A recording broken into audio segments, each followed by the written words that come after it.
Alors, bonjour tout le monde. Avant qu'on débute, portez attention à l'intérieur. Prenez une grande respiration. Soyez conscient que vous êtes conscient.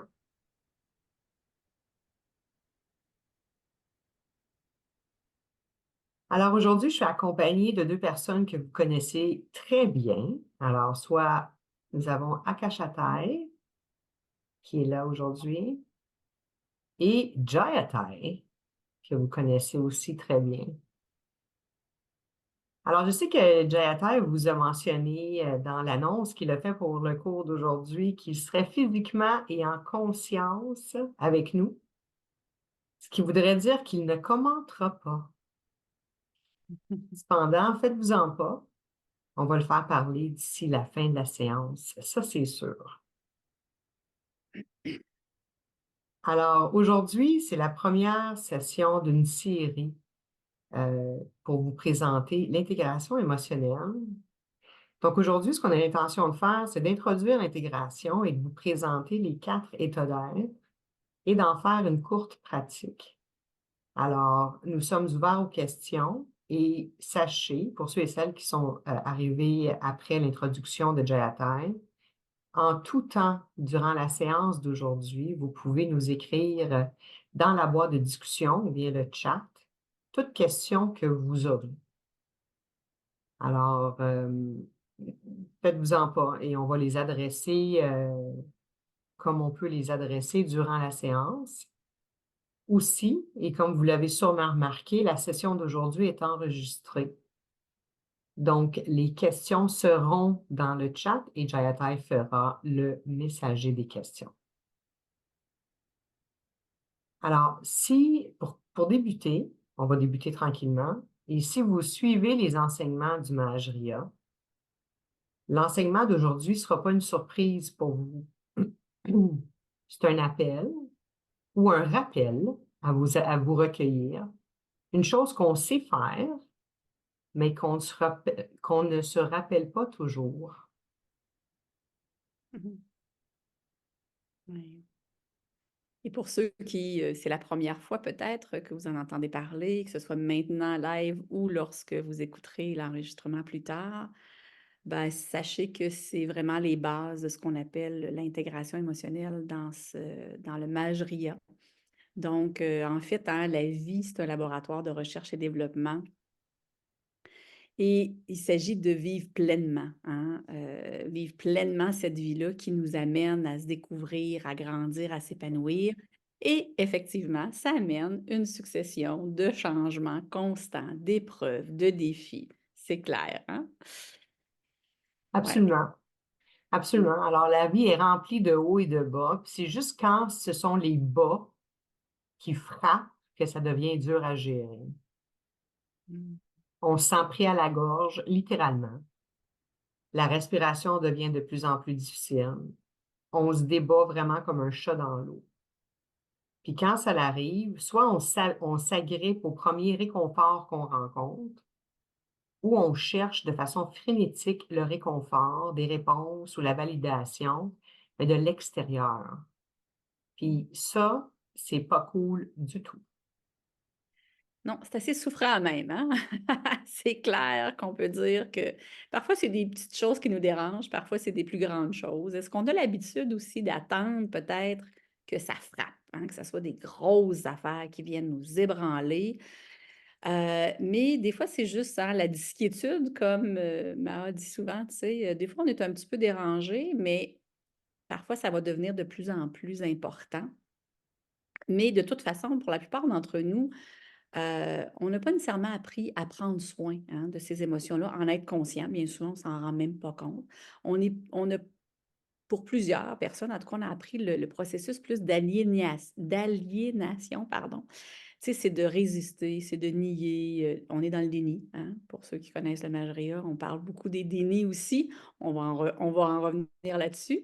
Mais c'est une façon de résister, hein, d'ignorer nos souffrances.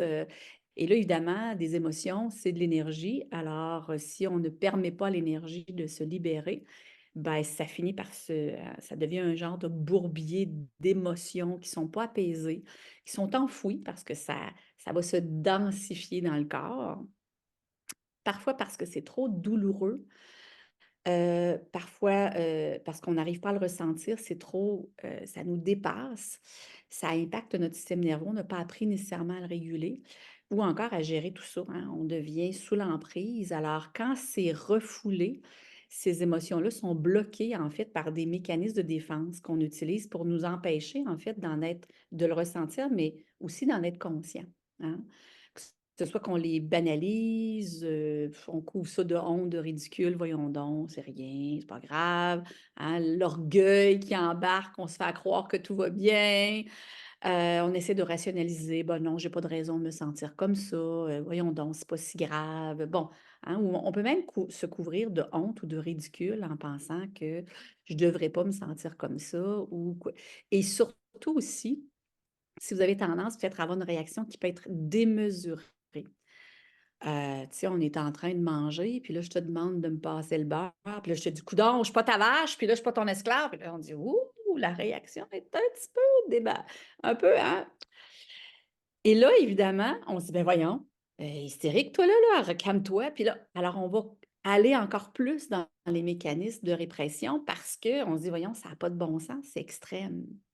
Mais en fait, tout ce qu'on fait, c'est qu'on refoule, hein, on refoule. Puis évidemment, malgré tout ça, ça ne change pas notre état émotionnel, hein. Notre état émotionnel est souvent complètement bouleversé. Ça peut calmer temporairement la douleur, mais ça ne fait que le reporter un peu, tu sais. Quand on résiste à la souffrance, ça finit par s'accumuler. Puis c'est un peu comme, à force de remplir, sans jamais vider, ça finit par déborder, hein. L'eau qui bout sur le feu, si on n'a pas de couvercle, ben, à l'ébullition, ça va finir par, hein, s'asseoir un peu. Si on met un couvercle, ben, à un moment donné, ça finit par éclater. Si je vous demandais de retenir un ballon dans le fond d'une piscine de 12 pieds, par exemple, ou je ne sais pas en mètres, moi je connais pas les mètres, là, mais hein, très profond, disons, vous ne touchez pas le fond. Alors, vous devez maintenir le ballon, hein, au fond. Ça demande beaucoup d'efforts, ça demande de l'attention et évidemment, si je prends un ballon, je le mets au fond puis je le laisse monter et quand il arrive à la surface, ça fait pouf. Mais si je mets une pression pour le maintenir, au moindre relâchement où je perds le contrôle, pouf, ça va sortir de l'eau de façon avec une intensité, exponentielle. Donc, imaginez que là, vous avez 3-4 ballons qui représentent plein d'émotions en même temps. À un moment donné, ça devient extrêmement épuisant. Et quand ça sort, c'est un peu comme de marcher sur un champ de mine, finalement, et ça se met à éclater. Puis on a l'impression que c'est justement extrêmement démesuré par rapport à la situation. Ça l'est parce qu'en fait, l'événement, ce n'est qu'un déclencheur qui vient réveiller un peu toutes ces émotions-là au fond qui font en sorte que, à un moment donné, ça veut sortir. Alors, c'est pas juste, par exemple, je suis en colère, c'est pas juste la colère de ce que tu viens de me dire, mais c'est la colère de toutes les fois où j'ai réprimé la colère et là, comme le ballon, hein, ça veut sortir. Donc, c'est facile à force de remplir, puis on vide pas, puis on réprime, ça finit par déborder. C'est ça, comme tu disais tantôt, Sandra, c'est facile de l'éviter. C'est facile de mettre ça de côté. Puis c'est pas nécessairement parce qu'on veut pas y faire face, mais parce que souvent, la justification, elle vient toujours de l'extérieur. Donc, Mmh. c'est-à-dire qu'on valide toujours par ce qui s'est passé de l'extérieur. Comme par exemple, tantôt, toi, tu as pris l'exemple du ballon ou du passe-moi le beurre, là, mais si vous êtes en auto et que vous faites couper par une autre voiture sur l'autoroute, puis là, vous êtes en colère. Et on se dit, la première chose qu'on se dit, c'est pas de ma faute, c'est lui qui m'a coupé. Donc, s'il m'avait pas coupé, je serais pas en colère. Alors, c'est de l'extérieur. C'est la personne qui t'a fait quelque chose. En effet, ça arrive souvent, mais il faut se rappeler que le principal, c'est pas ça. Le principal, c'est que vous êtes en colère. Ça, c'est le principal. Puis la question que vous devez vous poser ou qu'on se pose, c'est jusqu'à où ou jusqu'à quand on va traîner ça, cette colère-là. Mmh. Alors, sans jugement quelconque, sans jugement. Vous avez le droit de traîner la colère aussi longtemps que vous voulez. Cependant, si vous faites ça, c'est vous qui subissez les conséquences. C'est pas la personne qui vous a coupé sur l'autoroute il y a quelques jours de ça qui va les subir. C'est juste vous qui subissez ça.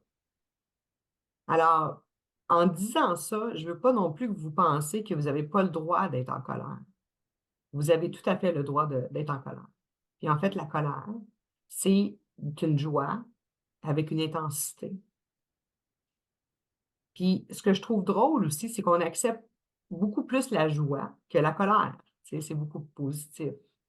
C'est comme lorsqu'un jeune enfant fait un row. Un bébé qui fait un row, là, le premier row, on trouve ça super cute. Mais si c'est un adulte qui le faisait, mais à ce moment-là, on part. Hein? Ah, wesh, c'est dégueulasse. Hey, il n'y a pas de classe, lui. C'est pas vivre. Hein? Donc, c'est comme ça qu'on est fait. C'est parfait comme ça. C'est correct. Tu sais, ça fait partie de la vie. Puis la vie, c'est notre enseignant. Alors, on apprend. Ouais. C'est vrai qu'on et souvent, c'est ça, on a des croyances qui font qu'on va réprimer justement parce que la colère, pour les femmes, c'est souvent associé à être hystérique, hein? Elle perd le contrôle, les hommes sont violents ou alors on a le droit en fait, on a tout à fait et ça, c'est important. La dernière fois que vous avez été en colère, est-ce que vous l'avez décidé? Là, je vais me mettre en colère. Tiens-toi. Ben non, hein? Faut avoir l'humilité de reconnaître, hein, qu'il y a une force en nous. Puis je me souviens d'avoir donné des cours d'intégration, à l'époque, j'appelais ça l'intelligence émotionnelle parce que, bon, en milieu de travail, c'était très, très, très connu ce concept-là. Et il y a une dame qui était venue dans le cours en disant, moi, je veux venir apprendre à plus vivre de la colère. Ben, j'ai dit, vous n'êtes pas dans le bon cours. Parce que j'ai dit, c'est pas avec moi que vous allez apprendre à plus vivre de colère. Parce que la colère, on en vivra toujours. Hein. Ça fait partie de la vie, comme tu dis. D'ailleurs, les émotions nous permettent de survivre, donc c'est essentiel parfois. Alors, on n'a pas de pouvoir sur la pulsion, la colère qui émerge, on ne l'a pas décidé. Hein. Il y a une force en nous faut comprendre, il faut aller comprendre cette force-là, évidemment. En fait, on va apprendre peut-être à contrôler la pulsion qui veut réagir, qui veut crier, qui veut frapper en réaction à l'autre, lui dire qu'il n'y a pas de bon sens qui se tasse de notre chemin, il n'y avait pas l'affaire là, puis bon. Et ça se peut qu'on avait raison d'être en colère, en fait. En fait, qu'on ait raison ou non d'être en colère, on a le droit de ressentir, avoir l'humilité de dire, il y a quelque chose de plus fort que moi, mais en même temps, c'est moi qui ai perdu ma paix. C'est important d'assumer la prise en charge de nos émotions, de notre souffrance. La responsabilité, ce n'est pas un blâme, c'est pas une question de blâme. Il faut sortir de cette notion de c'est de sa faute, c'est de ma faute, j'ai le droit, tu n'as pas le droit, c'est correct, pas correct. C'est pas un blâme, hein. La responsabilité, c'est comment je contribue. C'est moi qui a perdu ma paix. Quand la personne m'a coupé, si c'était vraiment la personne qui m'a coupé qui cause la colère en moi, tout le monde sera en colère chaque fois qu'on se fait couper. Ce qui n'est pas nécessairement le cas. Et même nous-mêmes, dans certaines circonstances, certains contextes, à certains moments, avec certaines personnes, on est peut-être plus sujette à être déclenché dans la colère. Donc, c'est notre expérience, on l'assume pleinement, pas dans le blanc, mais le jugement, comme tu l'as si bien dit, c'est très, très important le non-jugement. Parce qu'on ne peut pas accueillir quelque chose si on est dans le jugement. Un jugement, ça nous amène à se mettre sur la défensive. Donc, est-ce qu'on parce qu'on n'a pas besoin des autres pour se juger, on peut faire une bien belle job soi-même de se juger. Hein? Donc, puis quand en fait, on ne prend pas en charge notre colère ou notre souffrance, peu importe l'émotion, ben, on se retrouve beaucoup sous l'emprise. Donc, on va succomber à ce sentiment d'impuissance. On a l'impression qu'il n'y a rien qu'on peut faire, on se retrouve dans un état de détresse psychologique, souvent de victimisation. On se sent victime sous l'emprise du conducteur, sous l'emprise d'un conjoint, d'une conjointe, d'un collègue au travail, d'un patron, de la vie. Hein? On se sent sous l'emprise parce qu'on a l'impression que c'est eux qui sont responsables de notre état émotionnel. Donc, ça devrait être aussi eux qui sont responsables de l'enlever puis de nous amener est dans un état de joie, hein.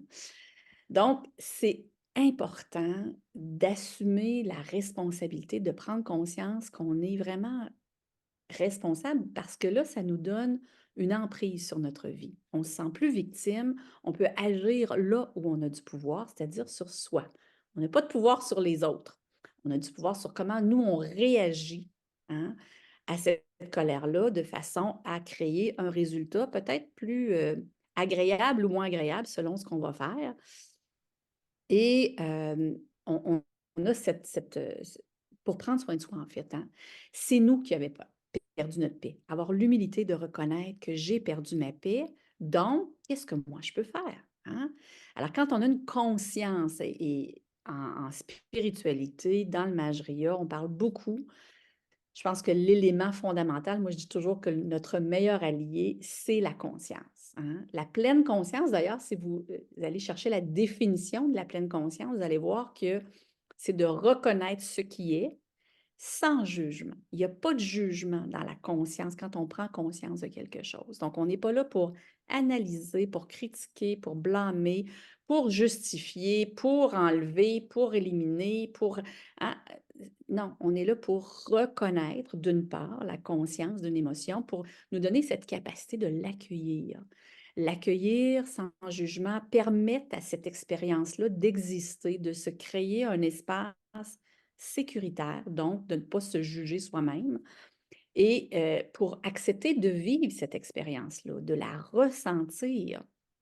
Je vous dirais que souvent, on pense que c'est très, très douloureux, mais en fait, ce qui crée la douleur, c'est la pression comme le couvercle, en fait, hein, ou quand on essaie de maintenir le ballon, on met une pression contre l'énergie qui veut émerger, hein. Je me souviens d'avoir eu une grande douleur, puis on le fait avec l'émotion, mais vous pouvez penser à une douleur physique. Je me souviens d'avoir eu, à un moment donné, je pense que c'était des pierres au niveau de l'urètre et je peux vous dire que ça brûlait joliment. C'était une brûlure insupportable et j'étais à mes débuts du Majria et là, on faisait les mantras, les éléments, la terre, le feu, l'eau et tout ça. Alors, je me disais, bon, je ne me pouvais plus, évidemment. Et là, la conscience de soi a fait en sorte qu'à un moment donné, je me suis rendu compte combien j'étais contractée, hein. On essaie de contracter, retenir hein, pour éviter la douleur. Et là, je faisais les mantras pour m'aider, mais avec l'intention d'éliminer cette douleur-là. J'essayais vraiment de l'enlever. Et quand j'ai pris conscience de ça, j'ai fait: «Wow, attends un peu, on va relâcher, on va je vais accueillir cette expérience-là. Je ne vais pas essayer de la repousser, je ne vais pas essayer de l'enlever, je ne vais pas essayer de la diminuer, je ne vais pas essayer de la nourrir non plus, hein, on ne va pas l'aggraver, ce n'est pas le but non plus». Sauf que c'est de vraiment dire je me suis dit: «OK, là, mon intention, c'est juste de m'aider, de m'aider, mais j'essaie pas d'avoir du contrôle pour décider quand est-ce que cette douleur-là doit partir avec les mantras en faisant des billes, puis go». Et là, j'ai changé mon état d'être. J'ai continué à faire des mantras pour m'aider, hein, avec cette situation-là, mais mon état d'être a changé. Et là, j'étais dans un état d'acceptation, j'étais en paix. J'arrêtais de me battre contre la situation et là, le fait d'arrêter de se battre, on relâche le corps et je peux vous garantir que ma douleur a diminué de plus que la moitié. Donc, une grande partie de la douleur qui vient pas de l'émotion, mais de la résistance qu'on a, qui se fait souvent physiquement. On arrête de respirer, on contracte le corps, hein, on essaie d'agir pour enlever. Quand, quand on est dans l'accueil pleinement, ben, on peut aller s'asseoir et permettre à cette expérience-là d'exister pleinement et de nous apprendre ce qu'elle a à nous apprendre. Puis il n'y a rien qui reste, hein? Tout est impermanent. Tout ce que je résiste persiste, mais si je lui permets, comme l'eau, si j'enlève le couvercle, ben, l'eau va bouillir et ça va juste se dissiper, ça va se dissoudre.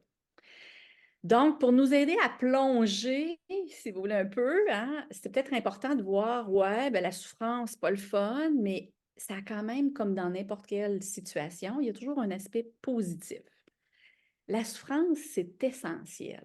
C'est essentiel à notre évolution.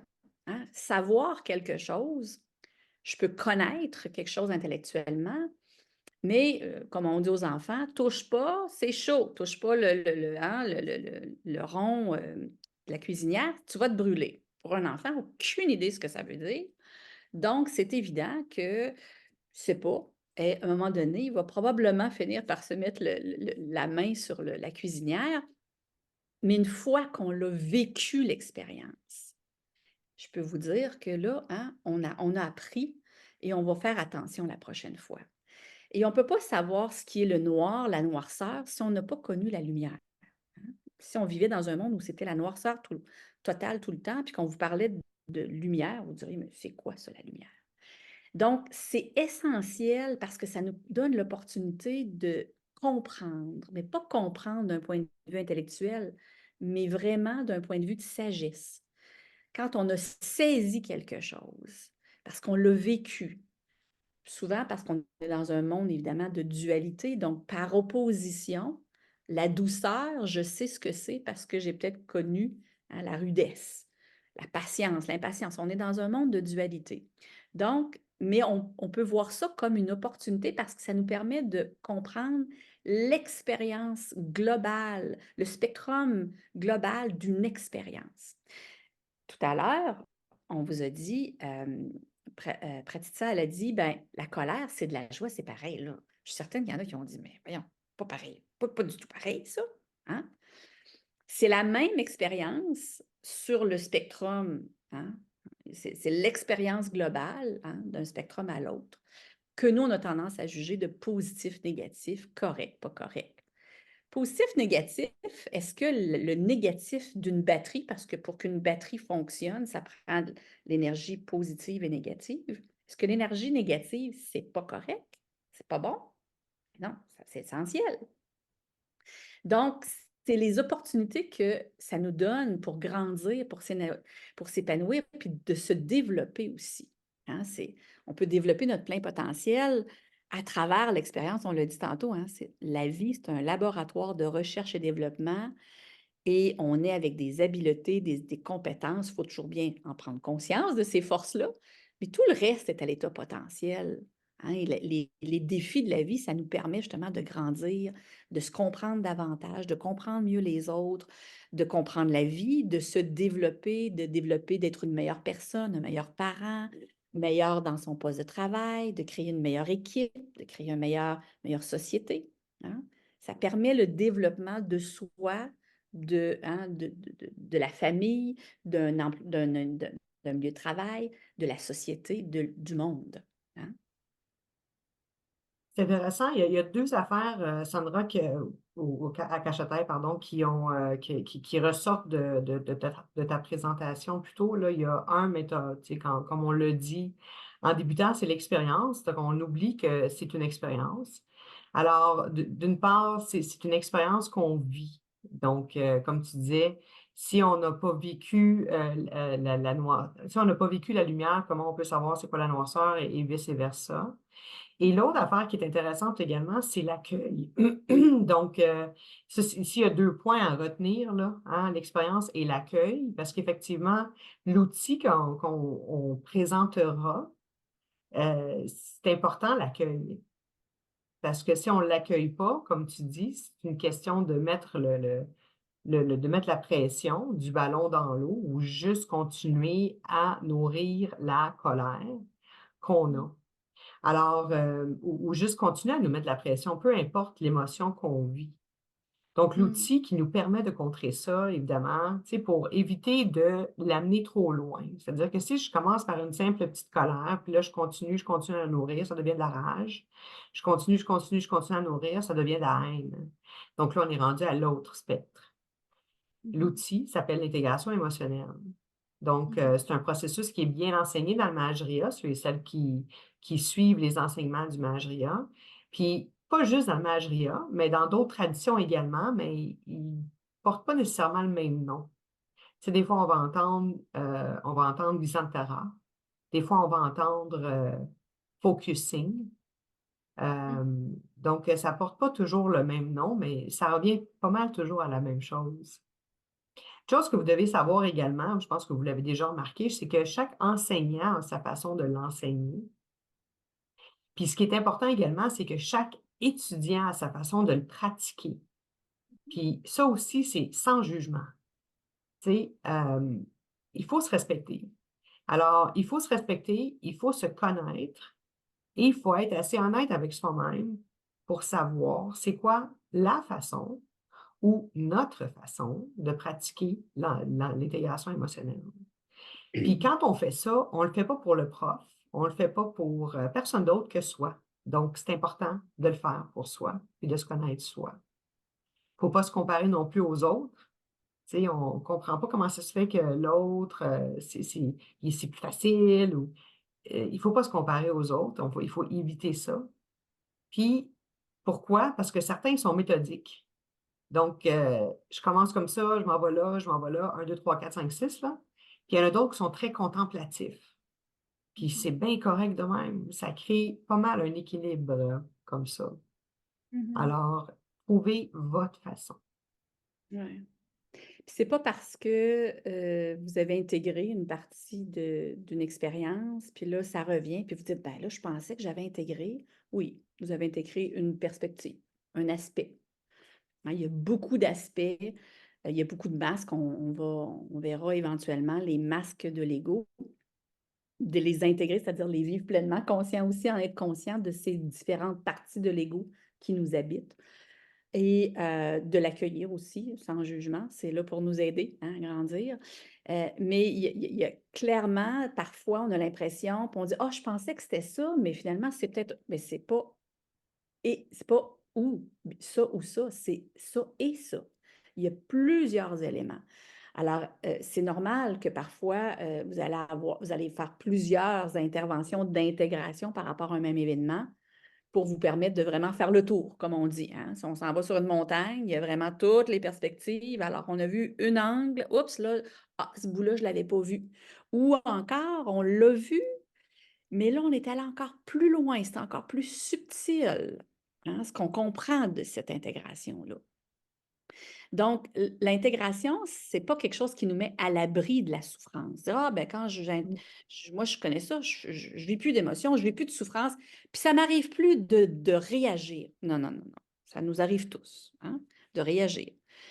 C'est encore une fois la pleine conscience, parce que ça, c'est un élément qui vient jouer beaucoup dans l'intégration. C'est important de continuer à élever notre conscience de nos différents plans d'existence parce qu'on existe sur tous les plans en même temps, hein, en tant qu'humain, en tant qu'âme, en tant que divin. Mais souvent, on n'est même pas conscient de son corps, on ne sait même pas ce qui se passe dans notre corps physique. Alors, c'est difficile d'être conscient qu'on est une âme ou qu'on est divin. Hein? Alors, il y a une notion d'élever notre conscience, de passer, mais même au niveau de l'humain en nous, hein? Notre corps, par exemple, je suis consciente de mes orteils, là, je vous dis, portez attention à vos orteils en ce moment-là. On se rend compte que, bon, sont peut-être tendus, mais pendant que vous portez attention à vos orteils, êtes-vous conscient de vos bras, de votre tête, hein? Souvent, c'est très, très focus. Alors, il y a élevé pour de monter la conscience dans nos plans humains qui est physique, émotionnel, mental, hein, physique, vital, émotionnel, mental, et de l'âme, les plans de l'âme, le plan de la sagesse, le plan karmique, le plan de la conscience individuelle, hein, et les 3 plans de l'unité, du divin, hein, le créateur, la création et l'interaction. Donc, il faut, hein, c'est important, pas il faut, mais ce qu'on veut, c'est d'élever notre conscience à tous ces plans-là. Mais ce qui est important, c'est pas de passer d'un à l'autre. Parce que là, on peut dire, ben moi, je veux être dans l'humanité, je veux m'incarner, mais il y en a d'autres qui vont dire, ah, moi, je veux être dans le divin, mais là, ils perdent connexion avec la partie humaine en eux. Donc, une notion d'expandre, hein, c'est comme d'être conscient de tous nos plans. Mais on va commencer avec le début. Déjà, en tant qu'humain, est-ce qu'on est conscient de notre corps? Est-ce qu'on est conscient de notre énergie qui vibre en nous, la saveur de ça? Est-ce qu'on est conscient de ce qui se passe émotionnellement en nous? Des émotions qui nous habitent, puis des pensées qui nous habitent aussi. Hein? On n'est pas notre corps, on observe notre corps change, on reste qui on est, les émotions viennent, repartent, ça ne change pas qui on est. C'est un peu comme si vous êtes le ciel, bien, vous êtes le ciel. Vous n'êtes pas les nuages qui passent et qui viennent, et la pluie hein. Il y a toutes sortes de choses qui se passent, qui sont vos pensées, vos émotions, mais vous, vous restez toujours, hein, le ciel, ça bouge pas, ça change pas, il y a plein de choses qui se passent comme expérience dans le ciel, mais le ciel est intact, hein, il n'y a pas de forme, il n'y a pas de grosseur, de grandeur, ça ne se définit pas, hein. Alors, on est l'observateur, en fait, puis pour l'intégration, cette conscience, c'est important d'éveiller notre conscience à aller connecter à la partie de nous qui est notre être authentique, qui est l'observateur, qui nous permet de justement pas être dépassé en tant qu'humain, réactif dans l'ego, mais plutôt d'être capable d'être dans la perspective de l'observateur, l'observatrice, qui peut en tirer la sagesse. La sagesse, ça se passe au niveau de l'âme. Donc, d'aller au-delà de la compréhension mentale, hein, c'est nécessaire d'éveiller ça pour qu'on puisse comprendre la leçon. Parce qu'on peut vivre une expérience 15, 20, 100 fois, puis on n'a rien compris encore. Donc, élever notre conscience nous permet de le voir d'une autre perspective, mais pas d'être dans le jugement, évidemment. Et c'est sûr que ce n'est pas confortable de ressentir des émotions, mais une émotion, ça fait partie de l'expérience de la vie. Tout ce que vous vivez, tout ce que vous faites comme action, toute expérience que vous vivez, il se passe quelque chose physiquement. Votre énergie elle a une certaine saveur. Émotionnellement aussi, ça peut être petit, ça nous dérange un peu. Bon, je suis un petit peu fatiguée ou je suis un petit peu déçue, hein. Ça peut être léger comme ça peut être intense, comme elle disait. Puis il se passe quelque chose au niveau de la pensée. Puis il se passe quelque chose sur les autres plans aussi, pour lesquels on n'en est pas conscient. Mais justement, est-ce qu'on peut être conscient? Alors, l'émotion, c'est souvent ce qui vient nous créer dans le déséquilibre où là, on se dit, là, ça ne marche plus, ça saute partout, ça éclabousse, ça réagit. Et là, il y a des impacts majeurs sur vous, sur vos relations, sur le travail.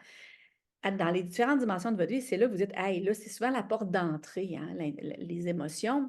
Mais tu sais, on a beau être outillés, comme peut-être plusieurs d'entre vous et nous, hein, sur le chemin de l'autonomie émotionnelle, si vous voulez, mais ça se développe, hein. C'est juste par l'expérience qu'on peut, c'est en forgeant qu'on devient forgeron. Donc, c'est important de le pratiquer, puis il y a toujours place. À un moment donné, vous allez voir que vous observez des choses, c'est comme avoir une grosse roche sous le soulier, tu sais, on le sent, c'est assez évident.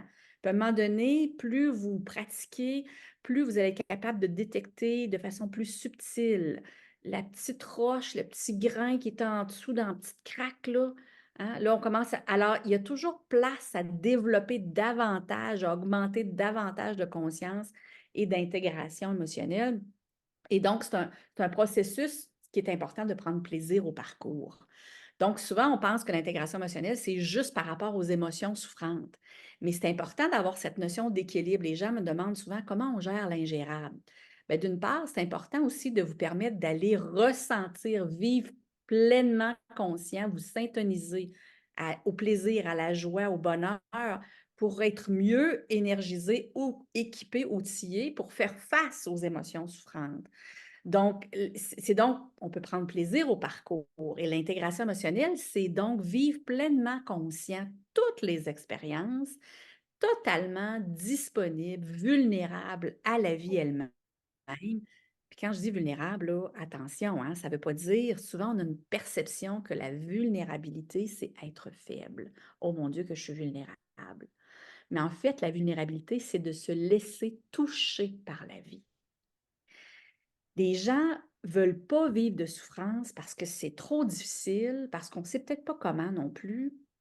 Mais quand on ne veut pas vivre la souffrance, ça veut dire qu'on se coupe de vivre pleinement aussi le bonheur, la joie. Parce que rien ne reste. On le sait, tout est impermanent. Alors, je ne veux pas aller dans cette relation-là à fond parce que quand la personne va partir, ne serait-ce qu'à la mort ou une séparation, peu importe, je ne veux pas vivre ça. On ne veut pas vivre pleinement tout ce qui est wow, parce qu'on ne veut pas aller dans la souffrance du détachement, parce que quand on se détache, on accepte. Fait que c'est de vivre pleinement quand quelque chose est là, une relation, un emploi, une expérience, on le vit à fond, pleinement conscient. Et quand ce n'est plus là, hein, quand ça disparaît, ben, on accepte de lâcher prise et de faire le deuil à travers aussi libérer, hein, la souffrance. Donc, c'est d'apprendre à être avec soi plutôt que emporté par les émotions. Et je vous dirais que si vous avez eu tendance à réprimer les émotions de colère, de tristesse, bon, tout ça, vous avez probablement aussi appris à réprimer, parce que ça va ensemble, hein? Vous avez réprimé probablement aussi la joie. Oh non, il ne faut pas trop que je laisse aller ma joie, là, parce que là, je vais me faire dire que je suis excitée, puis il faut que je me calme, puis, hein? Alors, on a réprimé le couvercle, c'est pas juste une bulle d'eau qu'on a empêché de sortir, hein? C'est tous les bulles. On ferme tout le couvercle.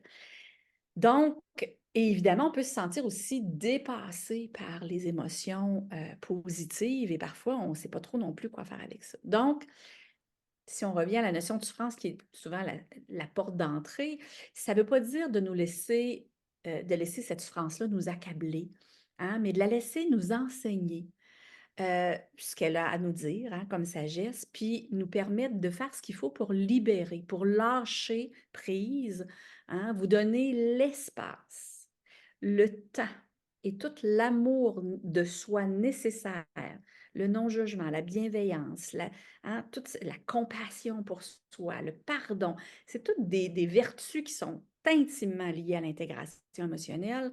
C'est de créer cet espace sécuritaire pour s'accueillir, pour prendre soin de nos blessures qui parfois viennent de très loin, qui sont déclenchées par des événements qui fait en sorte qu'on peut se libérer de la colère, de la peur, de la tristesse, tous ces petits explosifs, hein, qui sont enfouis, prêts à sauter, comme on disait tantôt, hein, comme si on marchait sur une espace de mine.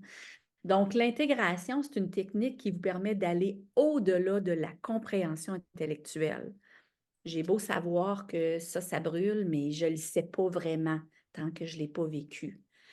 Je vais t'expliquer c'est quoi de la neige. Tu vis dans le désert, la neige, c'est blanc, ça tombe du ciel, c'est comme du coton, c'est froid. Bon, ça veut dire quoi, froid, hein? Et quand ça tombe sur toi, ça devient de l'eau. Alors, je vais te passer un examen, puis tu vas passer 100% ton examen, puis tu le sais ce que c'est de la neige. Tu arrives au Canada ou en Suisse, peut-être, à certains moments, dans certains endroits, et là, il neige, puis là, tu fais: «Ah, c'est ça? Ben oui, tu le savais, je te l'avais dit.» Ben oui, tu le savais là, mais là, c'est l'expérience qui rentre.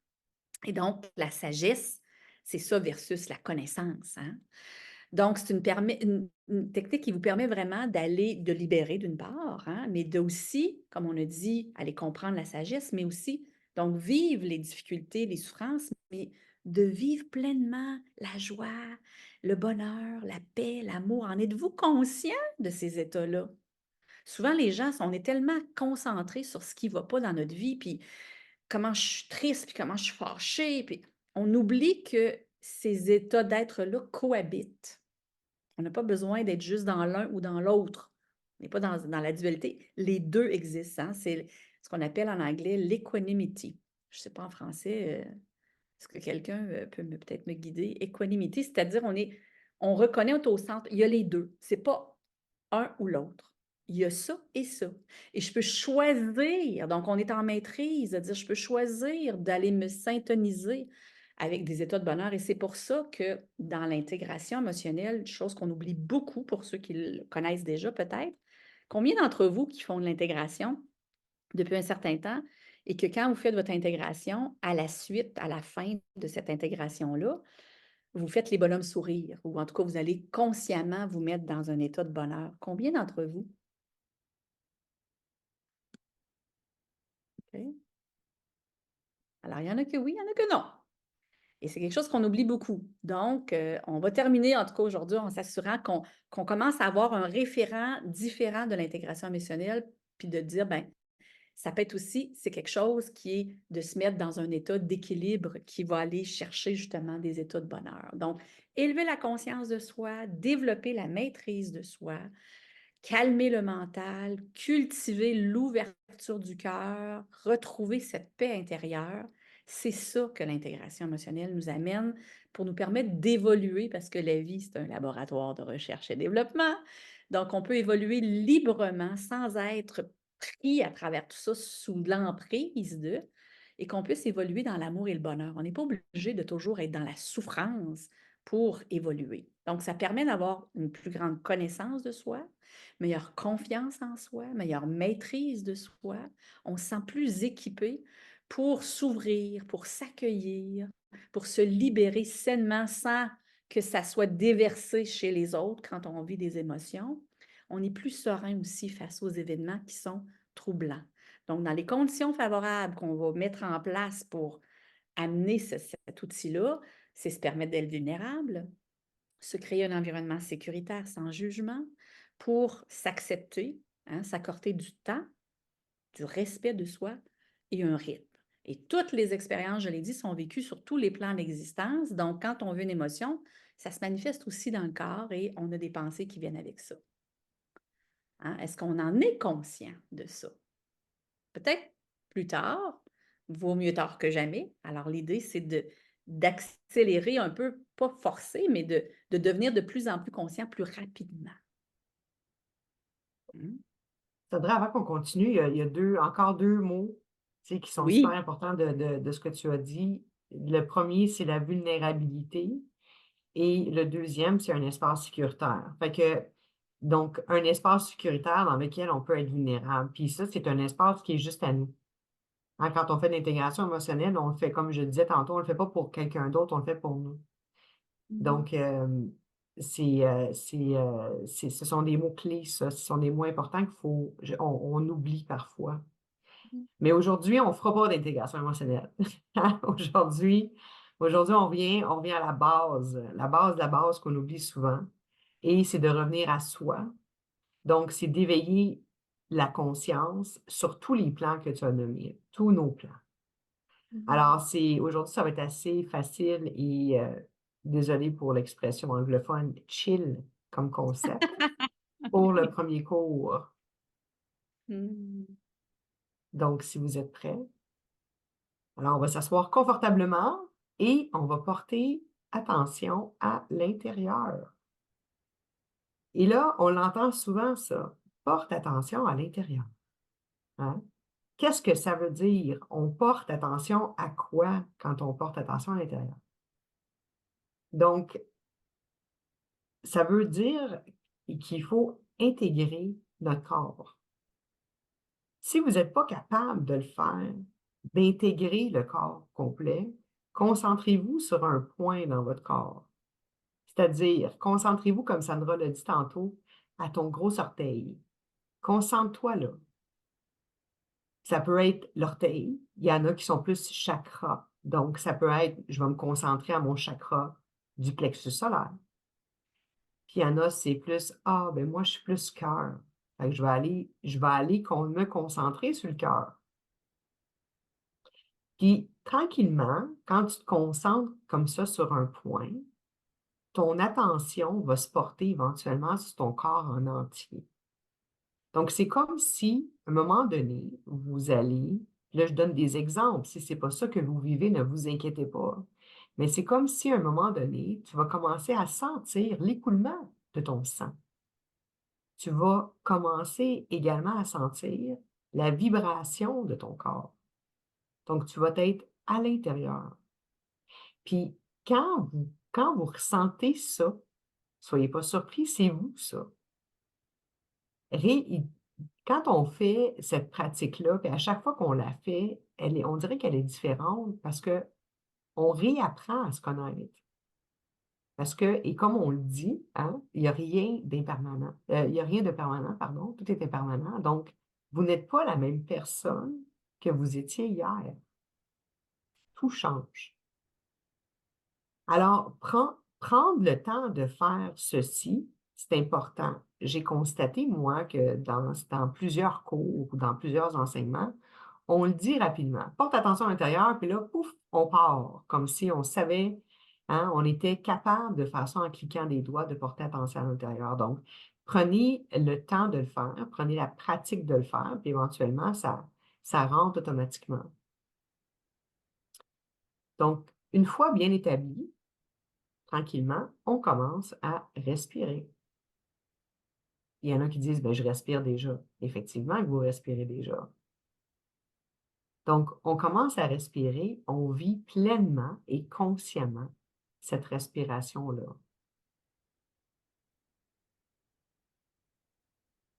Alors, la respiration, c'est toujours la première étape dans ce processus-là. Donc, habituellement, on inspire par le nez. Puis, ceux qui le désirent, et moi, ce que j'ai trouvé comme étant vraiment euh, parlant, c'est qu'en inspirant, on fait un ballon avec le ventre. Donc, en d'autres mots, on inspire par le ventre. Alors, quand on inspire, on fait le ballon. Puis quand on expire par la bouche ou par le nez, selon votre choix. Puis on dégonfle le ventre. Alors, la première étape, puis vous avez constaté, moi, c'est plus méthodique. La première étape, on se concentre sur le ventre qui gonfle. On ressent l'air qui rentre par le nez. Puis après ça, on expire. Donc, on se concentre sur l'air qui sort, puis le ventre, pardon, qui dégonfle.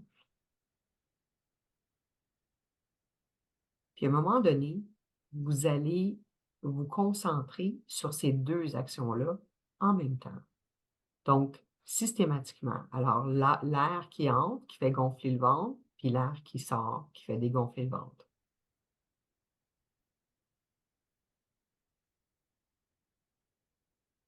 Soyez conscient de votre corps. C'est un ensemble qui est merveilleux, qui est fabuleux, qui vous garde en vie.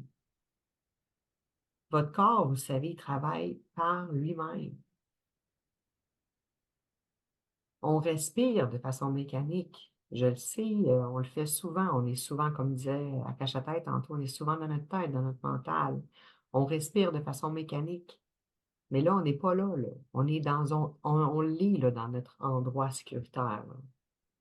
Alors, on respire, puis on s'en rend compte qu'on respire. Puis quand on se rend compte qu'on respire, mais on est conscient qu'on respire. Puis quand on est conscient qu'on respire, on est conscient qu'on est conscient.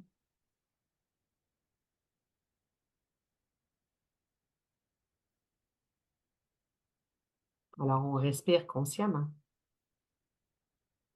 On cultive le muscle de la conscience. On a l'intention de se détendre.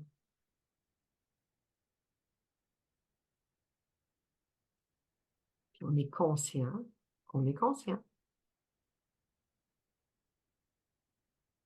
Alors, ça, c'est la première étape, l'étape de la respiration.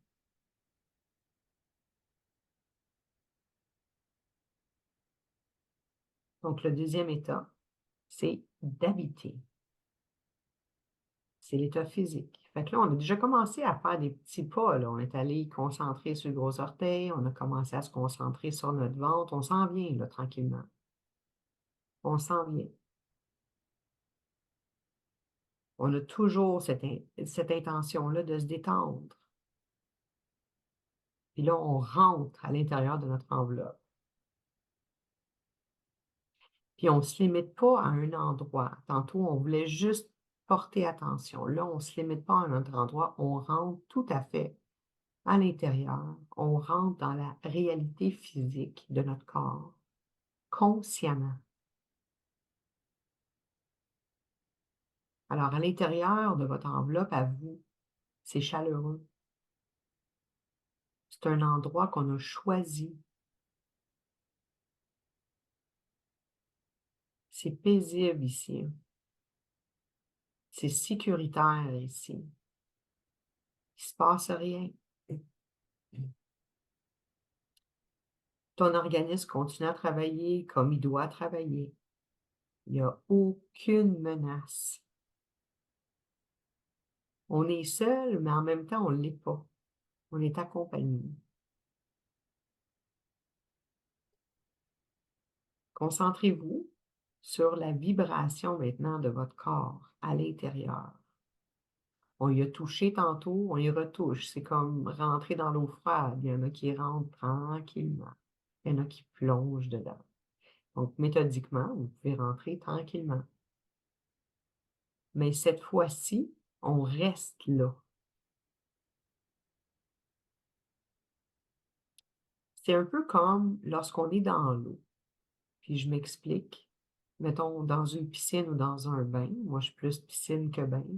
Quand on fait l'étoile dans la piscine, là, on est sur le dos, on a le derrière de la tête dans l'eau, là, à moitié dans l'eau, mais l'eau couvre jusqu'aux oreilles. Mais les oreilles sont immersées dans l'eau. Ce bruit-là qu'on entend, le bruit, le wou, wou, wou, ça,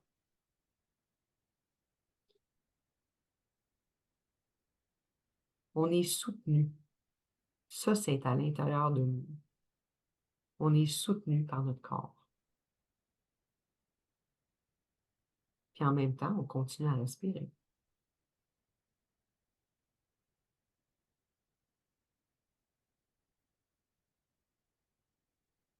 Et là, on va élever et expandre notre conscience pour aller ressentir. On a un plan émotionnel, une réalité émotionnelle. Alors, on va porter attention à ce qu'on ressent. Juste être attentif. C'est généralement des émotions douces. C'est peu qu'il ne se passe pas grand-chose. Ou peut-être rien. Hein. On n'a pas besoin d'entrer dans le drame ou que ce soit extrême pour ressentir quelque chose. Plus on développe l'attention, plus on peut sentir les subtilités peut-être. Hein. On n'est pas obligé de soulever 3000 livres pour sentir le corps. Donc, on n'a pas besoin de chercher quelque chose à ressentir d'intense. Peut-être un petit peu de bonheur, un petit peu de tristesse, un peu de confusion, un peu de vide. Il n'y a pas de drame. Juste porter attention. Quand on porte attention, il y a comme une petite vague, une petite montée. Un petit peu de stress ici, un peu d'impatience, un petit peu de jugement, peu importe.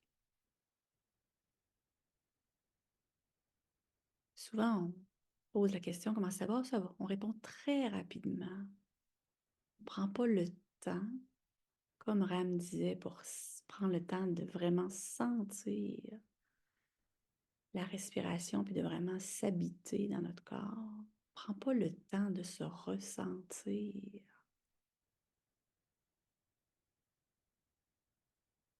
C'est quand on prend quelques instants et plus on le pratique, plus ça devient facile et rapide de s'intoniser avec notre état émotionnel.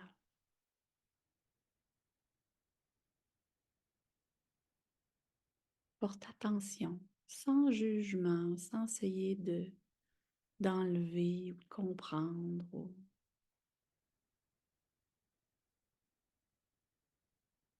On peut aussi observer le mental. Hein. Quand on est mentalement actif, on pense, on réfléchit, on analyse. Mais quand on est juste conscient, hein, porter attention, reconnaître ce qui est sur le plan mental, sans jugement. On n'est pas sans esprit, il y a toujours des pensées. On observe simplement cette réalité intellectuelle. Les pensées, c'est comme des nuages. Vous les regardez passer. On ne s'accroche pas aux nuages. On n'essaye pas de souffler dessus. On n'essaye pas de le briser.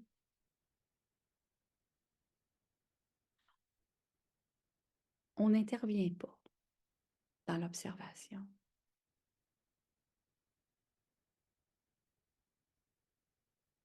s'en va dans une forêt, puis qu'on observe, on ne se met pas à prendre une lampe de poche pour essayer de trouver quoi que ce soit. C'est juste là. On observe, sans analyse. On laisse. Hein, on n'est pas. Le mental a besoin de notre attention pour être nourri. Alors, on fait juste pas le nourrir. On a dit tantôt que les émotions, on n'essaie pas de les enlever, mais on n'essaie pas de les nourrir non plus. C'est une observation neutre des pensées, des idées qui pourraient émerger. Et là, on pourrait suivre un fantasme. Puis on ne se rend même pas compte qu'on est parti dans cette idée.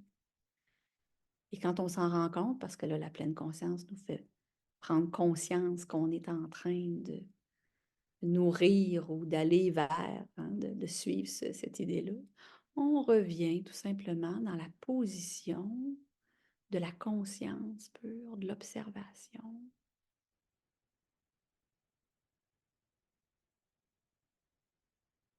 Essayez pas de ne pas produire de pensées. Essayez pas de les enlever. C'est sans jugement parce que l'esprit, c'est ce qu'il fait. Et s'il n'y a rien, peut-être juste le souffle à observer ou de voir le calme au niveau mental. Généralement, on parle de au moins 10 minutes pour atteindre le mental, ensuite 20 minutes l'émotionnel, 40 minutes le plan vital et 60 minutes le plan physique. Donc, au bout de 10 minutes, quand on arrive à juste être et ramener notre attention, quand on s'aperçoit que les pensées sollicitent notre attention, on les regarde, on n'intervient pas, on les observe. Et vous allez voir que généralement, à peu près au bout de 10 minutes, on sent que, ouf, c'est comme les vagues de l'eau sur l'eau qui se sont calmées. Hein? On n'a pas à essayer d'arrêter les vagues. C'est juste observer.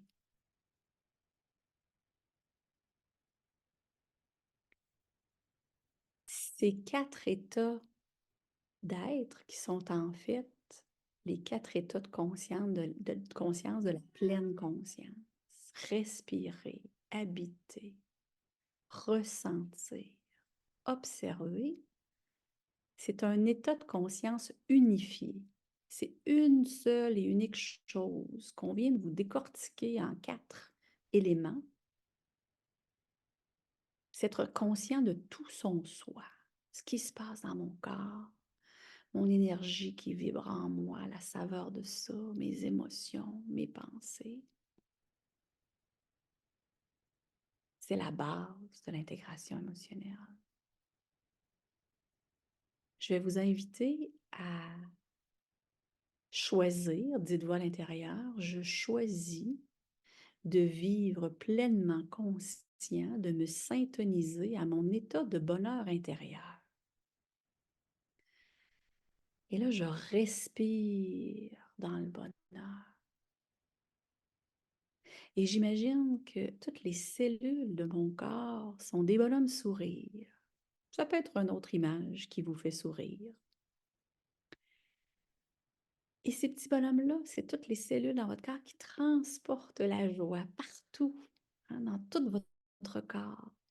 Dans vos bras, ça se promène et ça éclate de joie, hein, les cellules qui amènent le bonheur doux, plus intense, comme vous le ressentez, sans forcer. Tous les organes de votre corps, toutes les cellules de vos organes, c'est toutes des bonhommes sourires qui circulent la joie en vous, hein, vous vous laissez habiter dans tous les recoins de votre existence, cet état de bonheur, de joie, hein, qui vibre en vous.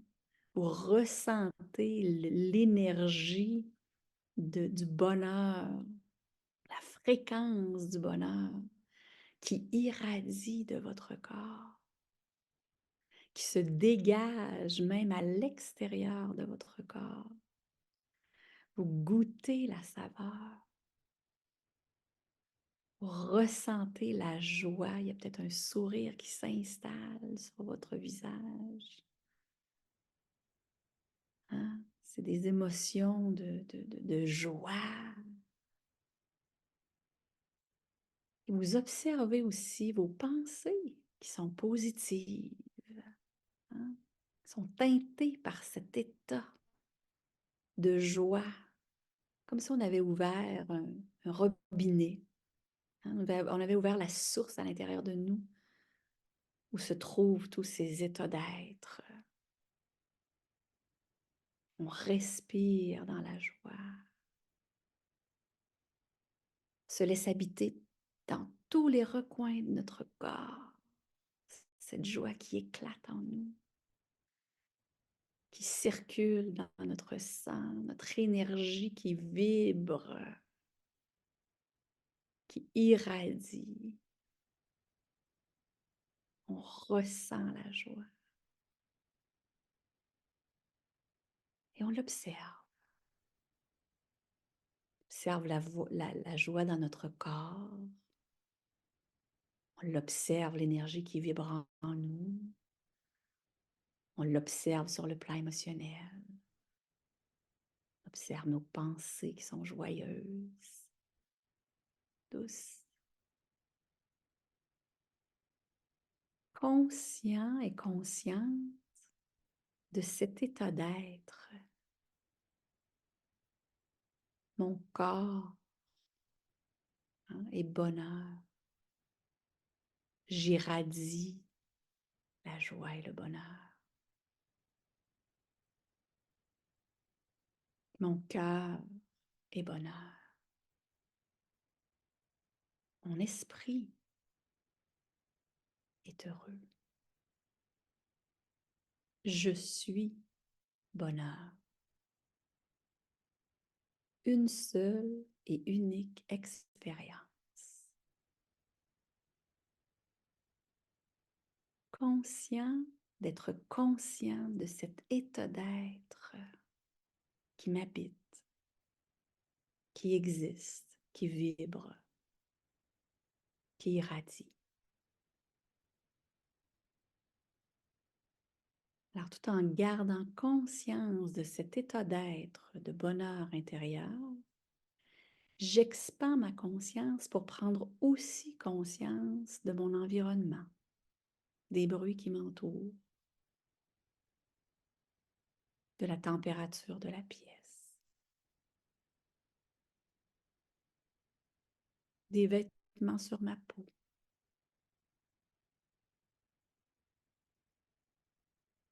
sur le goût dans ma bouche, peut-être du café ou du repas, ou hein, de ce que je sens aussi, les odeurs.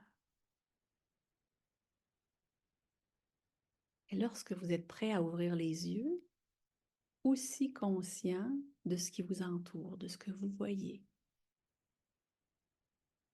Pleinement conscient de cet état intérieur sur tous vos plans d'existence et de l'extérieur.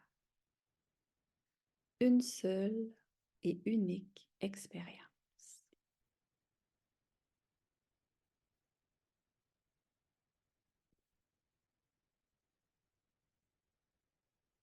Et généralement, dès qu'on commence à être sollicité vers l'extérieur, qu'on commence à bouger, à être conscient de d'autres pensées, on peut perdre conscience des autres éléments, des autres dimensions de notre être. C'est normal, tout à fait normal. Quand je donne des cours de méditation, parfois à la pause, je dis aux gens, je demanderais d'essayer de rester conscient. Et au retour de la pause, je leur dis, mais personne n'a parlé. Je ne vous ai pourtant pas interdit de parler, mais dès qu'on parle ou qu'on agit, souvent, on perd la conscience. Alors, de faire le travail, d'élever la conscience dans les différents plans, mais aussi d'expandre pour être conscient en même temps des différents plans d'existence, donc de l'expérience qui existe sur tous ces plans-là. Et c'est ce qui fait qu'éventuellement, on peut faire de l'intégration en pleine action. On est en train d'interagir avec quelqu'un, on est devant un groupe, on est sur la route, on est n'importe où. Vous pouvez aussi faire cette intégration parce que l'intégration, ce n'est pas une action à la fin de la journée qu'on revient, mais c'est en fait, c'est de vivre pleinement conscient, donc le moment présent.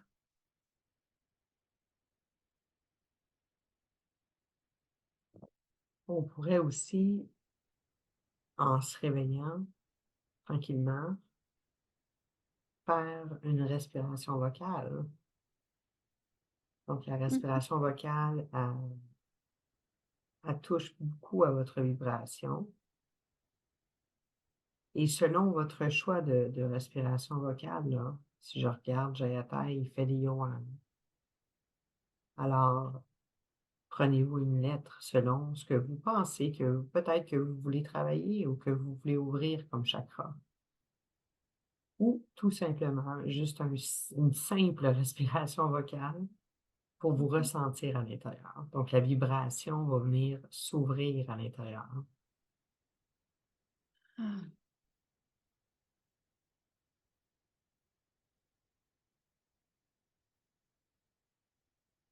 J'ai envie de vous donner un truc, même si on n'a pas commencé l'intégration aussi en profondeur, mais parfois on se sent dépassé, envahi par une émotion, on a l'impression qu'on a de la difficulté à gérer le système nerveux. On peut faire un exercice de respiration. Il y en a plein, mais je vous en propose une qui, moi, m'aide beaucoup. On inspire en 4 temps, 4 secondes.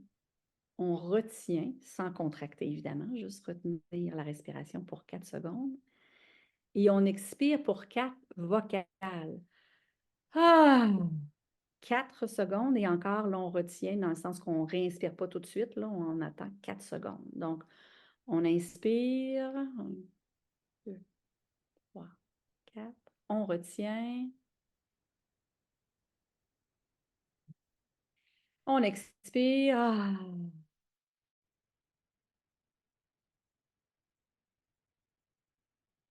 Et on inspire. 1, 2, 3, 4.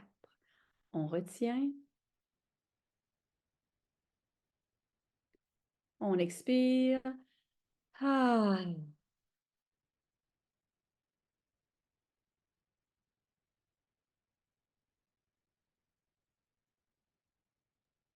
Ça aide beaucoup à calmer le système nerveux, à réguler le système nerveux.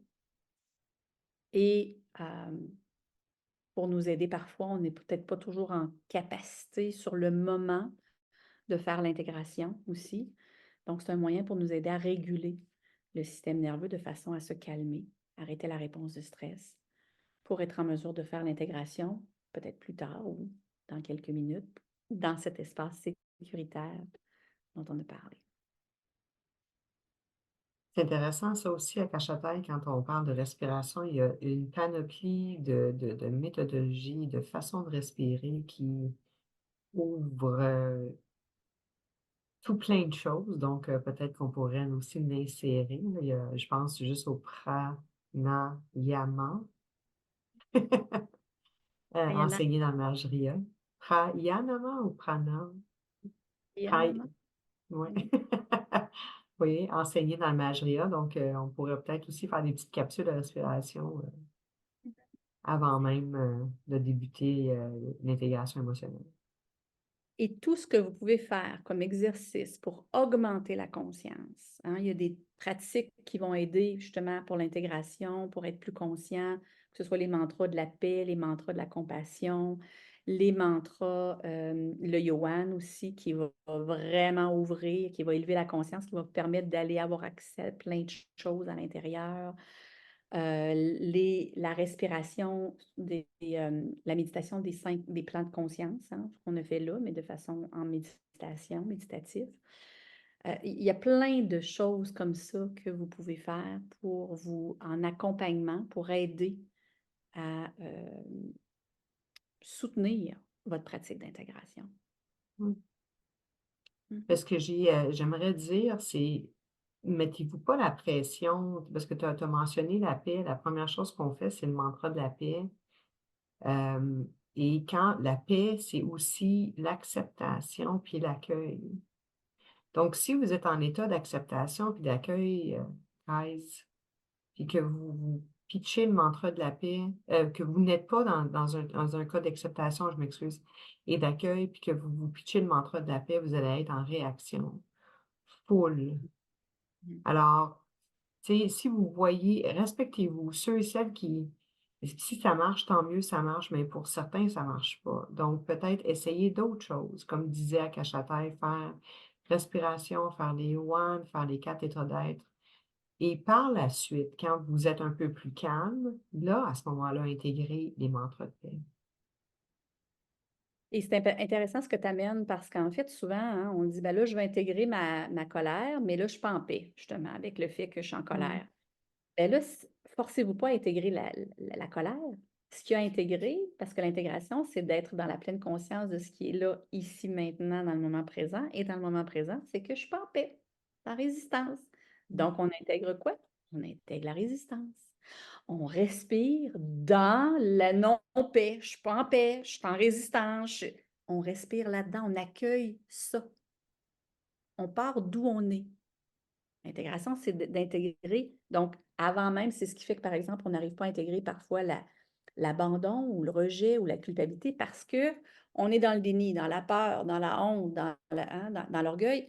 Et là, on veut sentir, mais on ne sent rien. Non, parce qu'en fait, ce qui est là, c'est autre chose et qui est une résistance qui se manifeste de plusieurs façons. Donc, intégrer, ça veut dire être pleinement conscient de ce qui est maintenant. Alors, pensez pas que vous ne faites pas d'intégration parce que vous n'êtes pas en train d'intégrer la colère. Si vous accueillez votre non-paix, votre résistance, vous êtes en train d'intégrer.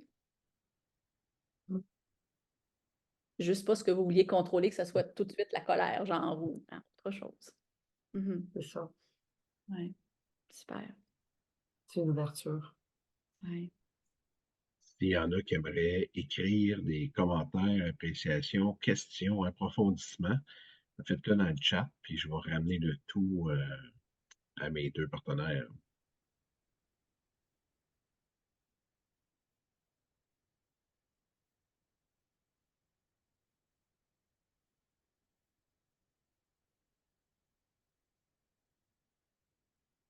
Alors, en attendant, s'il y a des gens qui ont des questions, tout ça, on pourra voir peut-être une fois que l'enregistrement sera terminé, pour ceux qui nous écoutent après coup.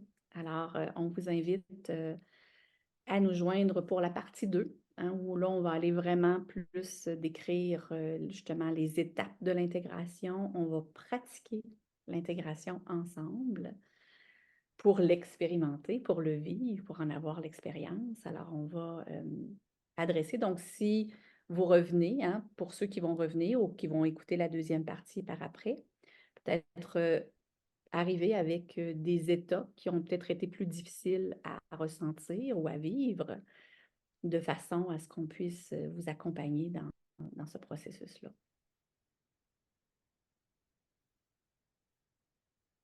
Ram, voulais-tu ajouter quelque chose? Non, en effet. Au plaisir. Moi, ça m'a fait plaisir de vous rencontrer. Puis looking forward, j'ai hâte de pratiquer, de soutenir avec vous. Merci. Mhm.